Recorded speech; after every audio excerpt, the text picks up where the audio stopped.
Hello guys, कैसे हैं आप सब। आई होप कि आप सब अच्छे होंगे and welcome back to my channel जिसका नाम है अनसुनी मोहब्बत। सो गाइस, ये है हमारी स्टोरी का पार्ट 32। अगर आप लोगों ने इससे पिछला पार्ट नहीं देखा है तो देख लीजिएगा ताकि आप लोग स्टोरी को अच्छे से समझ सके। So without wasting your time, चलिए शुरू करते हैं हमारी स्टोरी को जिसका नाम है प्रेम युद्ध। तो इससे पिछले पार्ट में हमने देखा था कि जो अंजलि है उसका फीवर जो है अब उतर जाता है एंड सुबह भी हो चुकी होती है और ये दोनों अब लिफ्ट ढूंढ रहे थे। अब देखते हैं इससे आगे। तो अब जो है वहाँ पर गाड़ियाँ आनी स्टार्ट हो चुकी थी। कार्स आनी स्टार्ट हो चुकी थी तो ये लोग जो है अब कार को रोकने की कोशिश कर रहे थे। तो जो वृंदा है वो एक कार के सामने हाथ करती है कार रोकने के लिए। कार रोकने का इशारा करती है एंड कहती है लिफ्ट लिफ्ट, पर वो कार बिना सुने ही निकल जाती है। अब 2-3 बार ऐसे ही होता है, कोई कार रोक ही नहीं रहा होता। तो यहाँ पर अंजलि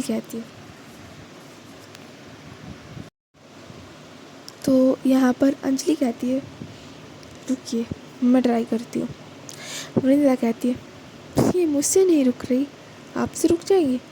चलिए कोई बात नहीं, आप भी ट्राई करके देख लीजिए। अंजलि मुस्कुराती है एंड कहती है ओके। एंड वो फिर रोकती है कार एंड उसकी रोकने से एक बार में ही कार रुक जाती है। एंड कार के रुकते ही अंजलि वृंदा की तरफ आंखों से इशारा करती है कि ये देखो रुक गई कार। एंड वृंदा अपने हाथ को ऊपर उठाती है एंड जैसे अपना हाथ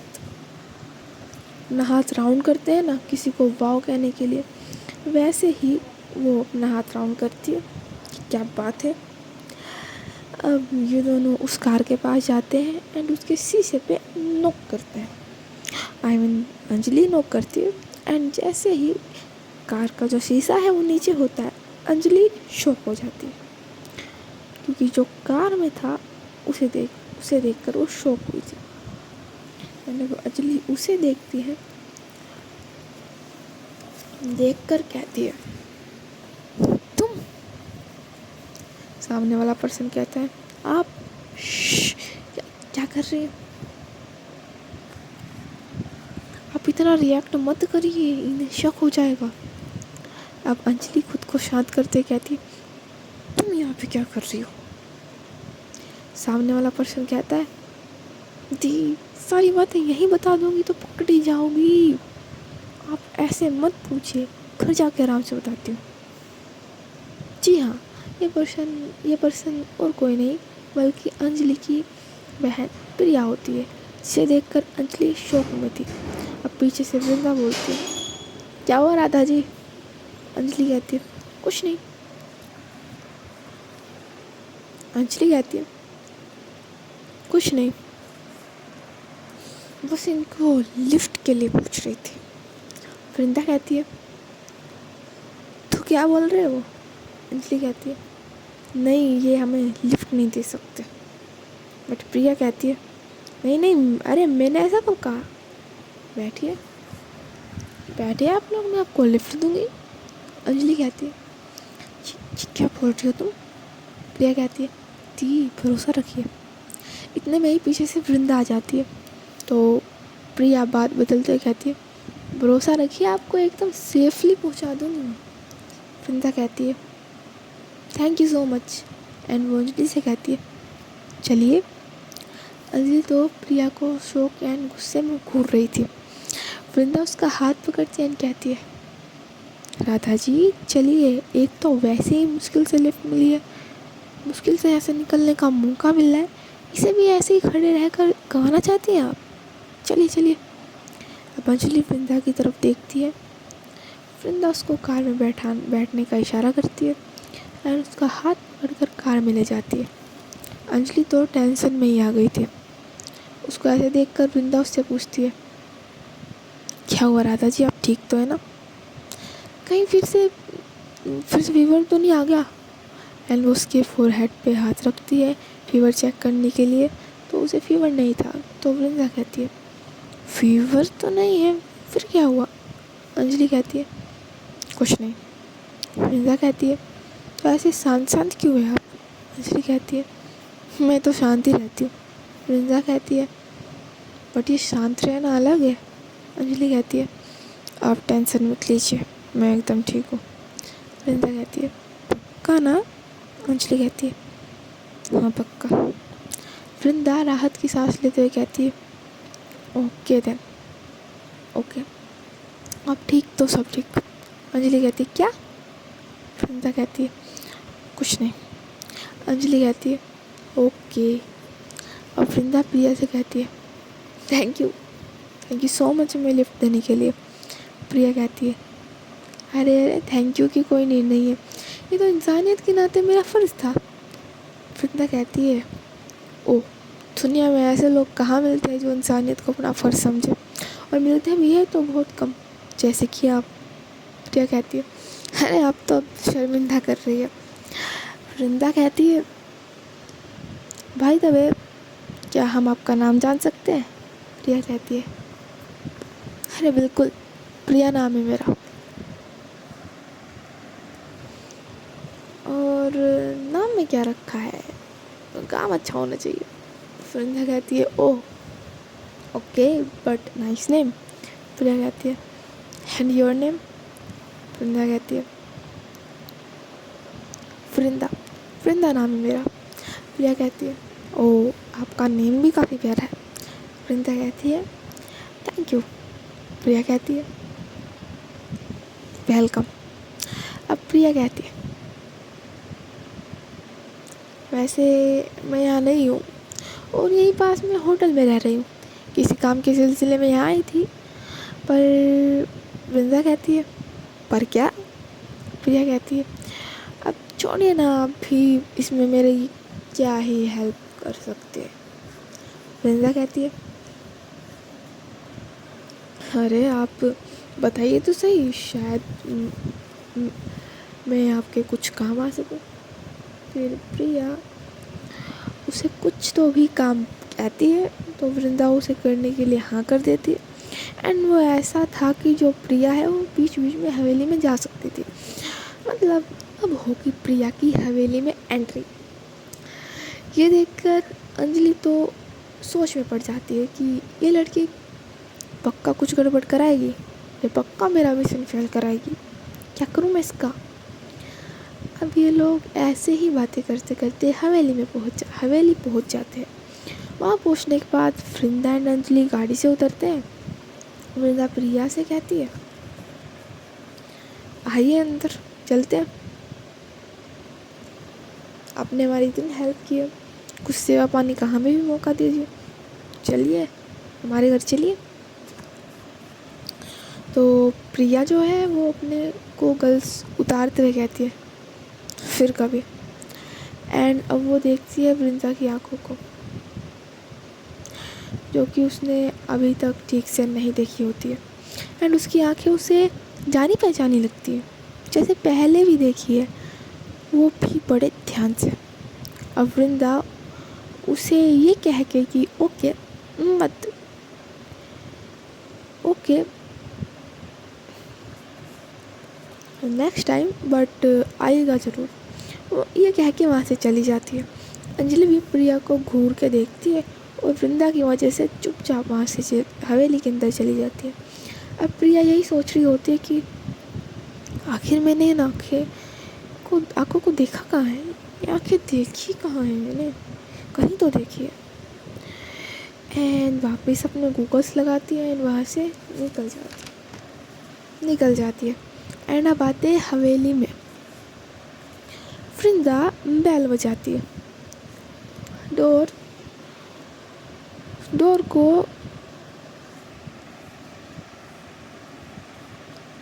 वृंदा बेल बजाती है डोर की, तो डोर को मीरा ओपन करती है।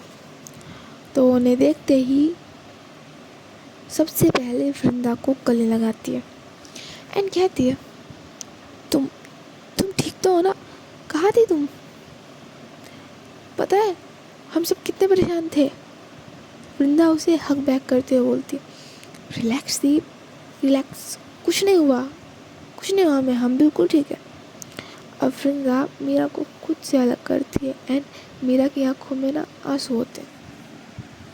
तो वृंदा उन आंसू को पोंछते हुए बोलती है, रिलैक्स दी, शांत हो जाइए, शांत हो जाइए आप, देखिए मुझे कुछ भी नहीं हुआ है, मैं आपके सामने जीती जागती एकदम ठीक ठाक फिट खड़ी हूँ ना, तो आप रो क्यों रही हो। तो मीरा कहती है, तो फिक्र नहीं होती क्या, रोना तो अपने आप आ जाता, रोना तो अपने आप ही आएगा ना, देखो मुझसे बोला भी नहीं जा रहा है। तो वृंदा कहती है, वृंदा ना थोड़ा माहौल को शांत करने के लिए थोड़ा मजाकिया अंदाज में कहती है, दी आपको मेरी फिक्र भी होती है। मीरा उसके शोल्डर पर हल्का सा मारते हुए एंड उसे थोड़ी हंसी आ जाती है एंड वो अब कहती है, अभी भी तुझे मजाक सूझ रहा है। मीरा उसके दोनों शोल्डर पकड़कर उसे अंदर ले जाते हुए कहती है, क्योंकि ये लोग दरवाजे पर ही खड़े थे, तो वो कहती है, हाँ तो क्या करूँ, अपनी प्यारी सी दी को हंसाने के लिए कुछ तो बोलना ही पड़ेगा ना। वो क्या है ना, इतने क्यूट से फेस पर आंसू बिल्कुल भी अच्छे नहीं लगते, बिल्कुल सूट नहीं करते थे। और ना ही मैं देख सकती हूँ कि आपकी आंखों में एक भी आंसू आए, चाहे फिर वो किसी भी वजह से हो। ओके, मेरा उसका हाथ हटाते हुए कहती है, बस बस अब ये मस्का लगाना बंद कर, और ये बता रात भर कहाँ थी तू। वृंदा कहती है, बताती हूँ, सांस तो लेने दीजिए, और भूख लगी है मुझे और राधा जी को भी, पहले कुछ खाने खिला दीजिए। मीरा कहती है, मीरा देखती है अंजलि की तरफ एंड कहती है, अरे सॉरी राधा जी, मैं तो भूल ही गई थी कि आप भी इसी के साथ थे। तो कैसे हैं आप ठीक तो है ना। तो अंजलि कहती है, अरे कोई बात नहीं मीरा जी, बिल्कुल ठीक हूँ मैं।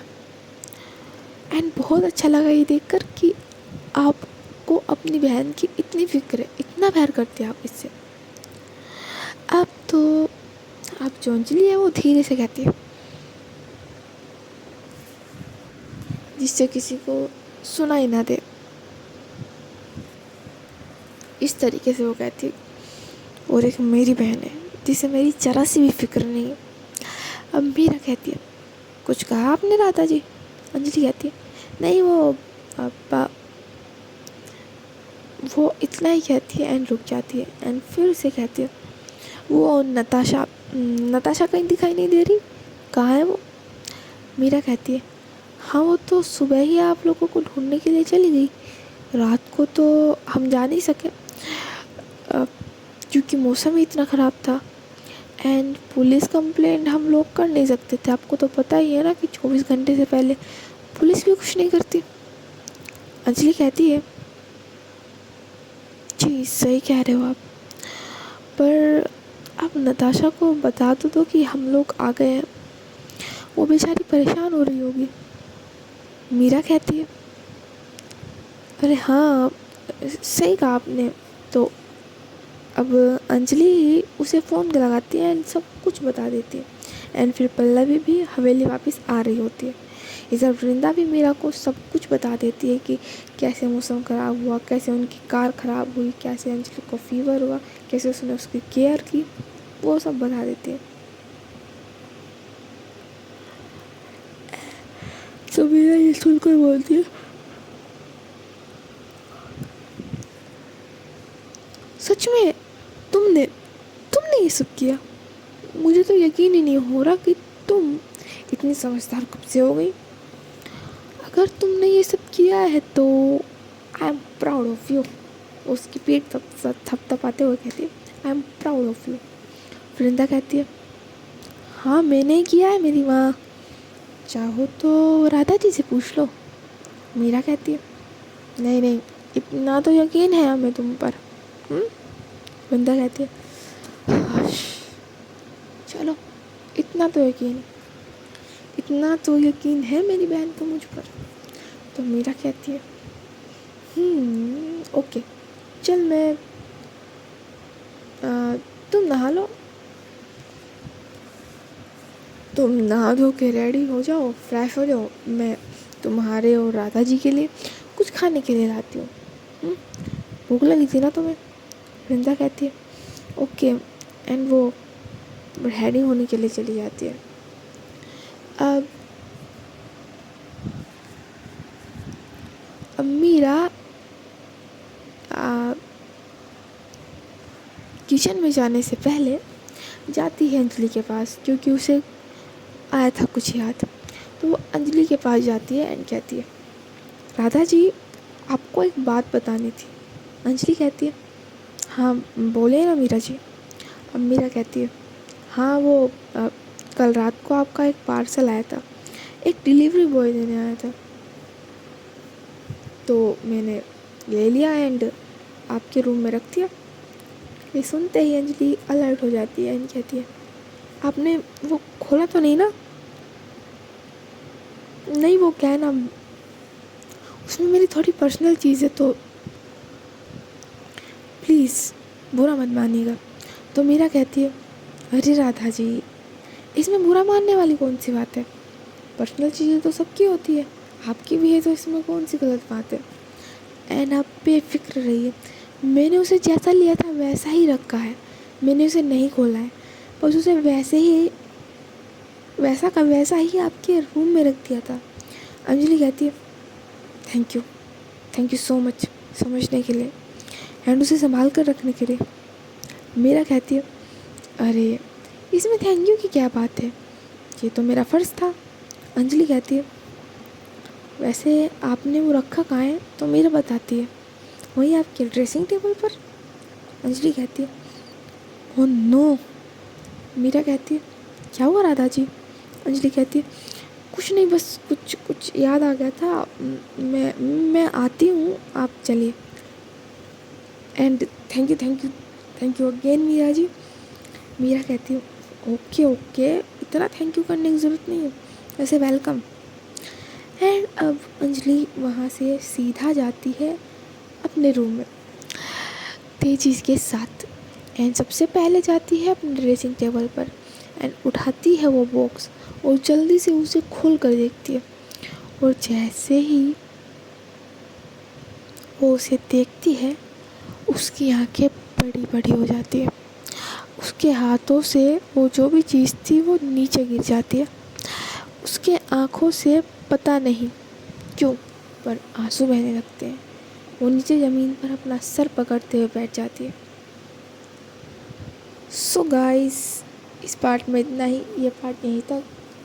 कैसा लगा आपको ये पार्ट हमें कमेंट में ज़रूर बताइएगा। और अगर वीडियो पसंद आई हो, स्टोरी पसंद आई तो वीडियो को लाइक करिए, चैनल को सब्सक्राइब करिए, शेयर करिए एंड हमें कमेंट्स में बताना मत भूलिएगा कि आपको ये स्टोरी कैसी लगी है, कैसी लग रही है। सो मिलते हैं आप लोगों से नेक्स्ट पार्ट में, तब तक के लिए थैंक यू। राधे राधे।